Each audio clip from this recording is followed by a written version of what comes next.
Angel Reese was older, I would have gotten on her about what she just said. Because I would have been like, how naive can you be?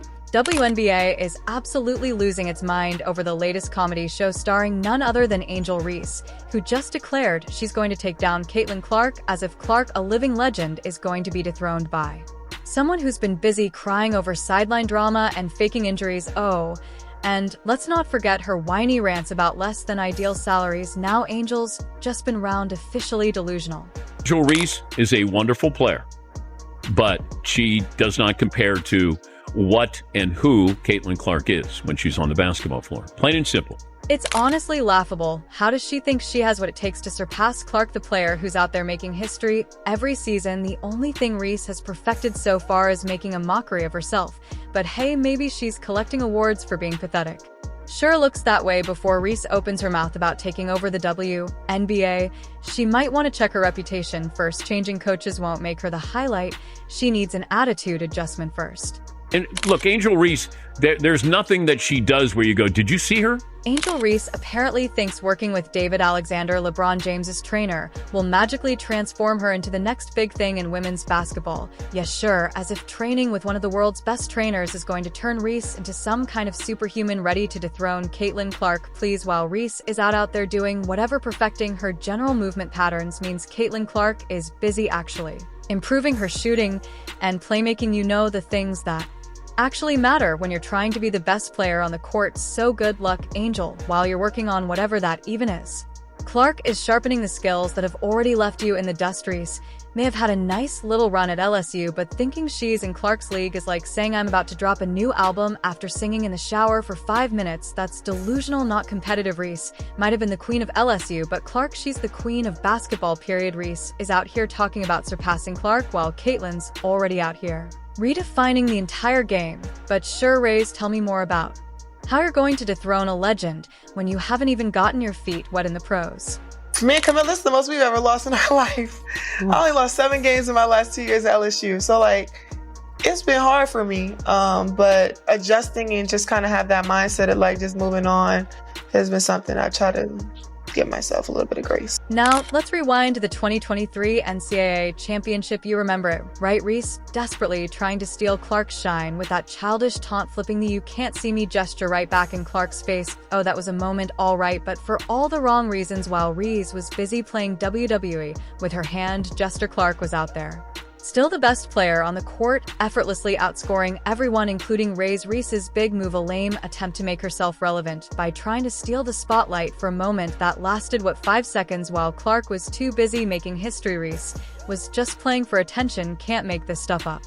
There is no one like Caitlin Clark in the history of the WNBA. And speaking of stats, how about Reese's debut in the WNBA?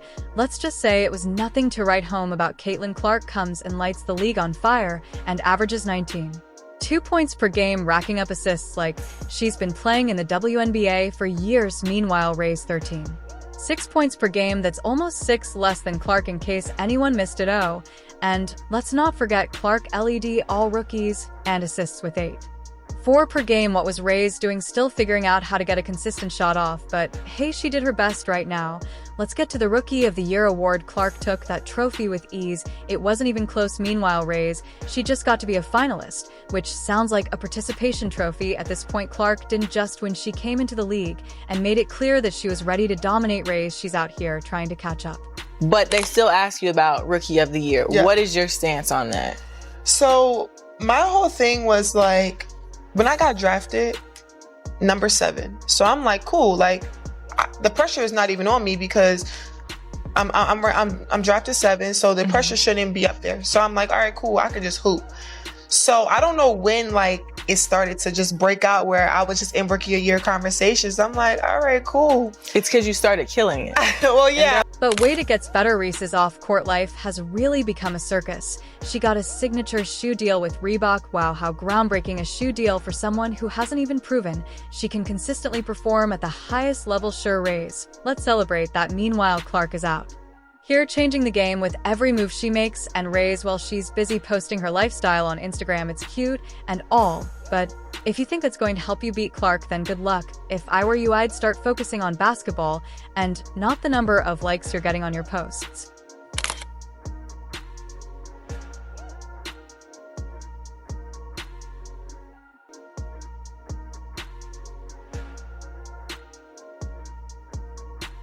But hey, let's talk money, because Reese loves talking about that she's out here highlighting her WNBA salary of $73 for 39 and talking about how expensive life is. Reese, honey, you're not exactly living in a mansion in Beverly Hills, and maybe it's time to start budgeting better. Meanwhile, Clark is handling her business, focused on the game, and clearly not worrying about how much a latte costs at Starbucks. Now, let's really talk about this unrivaled league the place Reese is hoping will be her big break. This 3x3 league is set to kick off in January 2025 with 34 of the top players worldwide. And yeah, it's a big deal. You've got all these elite athletes coming together, and Ray, she's walking into a lion's den. Look, I get it, she's going to earn $250,000 for the 8-week season, which is a huge step up from her measly $81,000 yearly WNBA salary. And sure, that's nice, but here's the problem. She's going up against players who are on a completely different level. It's not just about the money or the headlines, it's about actual performance, and right now Reese's performance doesn't scream "I'm ready for this competition." It screams "I need a lot of work." And here's where things get even juicier. Reese is walking into a league with some of the most talented players on the planet. Yeah, Reese, you may have your sights set on the spotlight, but when it's time to play, the spotlight is going to be on those who can actually bring it. If Reese thinks showing up and having a good time is going to make her the next big thing, she's in for a harsh wake-up call. Critics are already calling this an overestimation, and honestly, they might have a point. Yeah, this league is going to be exciting and filled with top-tier talent, but Reese isn't even close to the caliber of players who've already proven themselves at that level. So while she might get exposure, she could also get exposed. There's no hiding when you're up against the best. If Reese doesn't elevate her game, this league